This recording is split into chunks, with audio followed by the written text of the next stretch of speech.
All right, so let's look at this passage, and what I want to do is I'm just going to read it aloud, and I'm going to just do a little bit of annotating as I see things that I think are important, okay? And then you guys are going to tell me what you think the main passage is, what the main point is, and what the tone is, okay? I'm going to try to help you by my reading of it.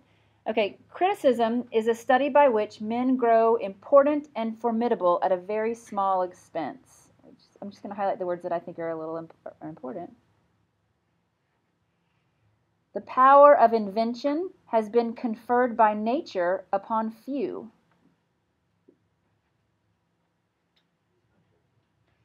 And the labor, it's tricky what, seeing it? Oh, trippy, yeah.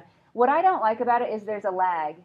So like, that's what I don't, that's the only thing I don't like about this. It's kind of like, yeah. Okay.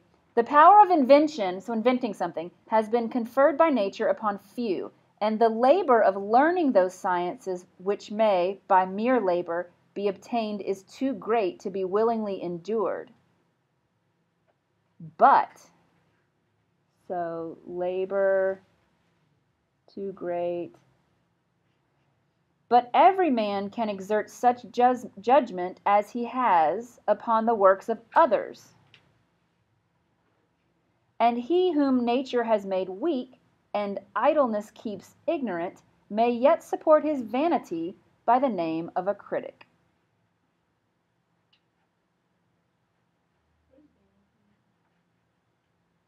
Anybody know what vanity means? Self-absorbed, yeah. Like vain. Vain, it's the same root, exactly. Okay? I hope it will give comfort to great numbers who are passing through the world in obscurity when I inform them how easily distinction may be obtained. All the other powers of literature are coy and haughty. They must be courted, and at last are not always gained, but criticism is a goddess easy of access and forward of advance, who will meet the slow and encourage the timorous. What does timorous mean? Timid, yeah.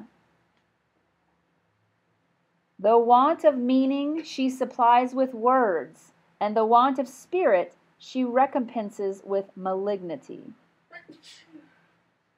Can somebody summarize that piece for us? He's using personification to talk about criticism, and what does he say about it in this little piece?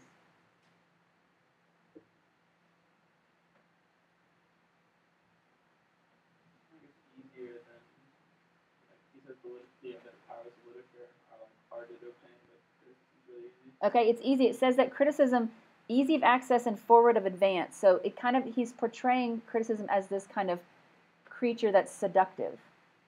Why would it be seductive to be a critic? It's easy to judge, and that's what he's saying. It's easy. That's why, and so he's being sarcastic. He's being ironic, okay? This profession has one recommendation peculiar to itself, that it gives vent to malignity. Second time he's used that word. If you don't know what that means, do you know what that root is? Anybody take Spanish? Yeah, mal. Okay, to malign. Without real mischief. No genius was ever blasted by the breath of critics. The poison which, if confined, so what's the poison? Okay, yeah, that's the criticism that comes out. Which, if confined, would have burst the heart, fumes away in empty hisses, and malice is set at ease with very little danger to merit. So is criticism really hurtful? No, he's kind of saying it's more bark than bite. Okay? The critic is the only man whose triumph is without another's pain, and whose greatness does not rise upon another's ruin. 2. A study at once so easy and so reputable, so malicious and so harmless, it cannot be necessary to invite my readers by a long or labored exhortation. It is sufficient, since all would be critics if they could, to show by one eminent example that all can be critics if they will.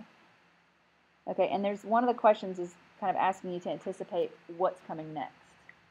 Okay,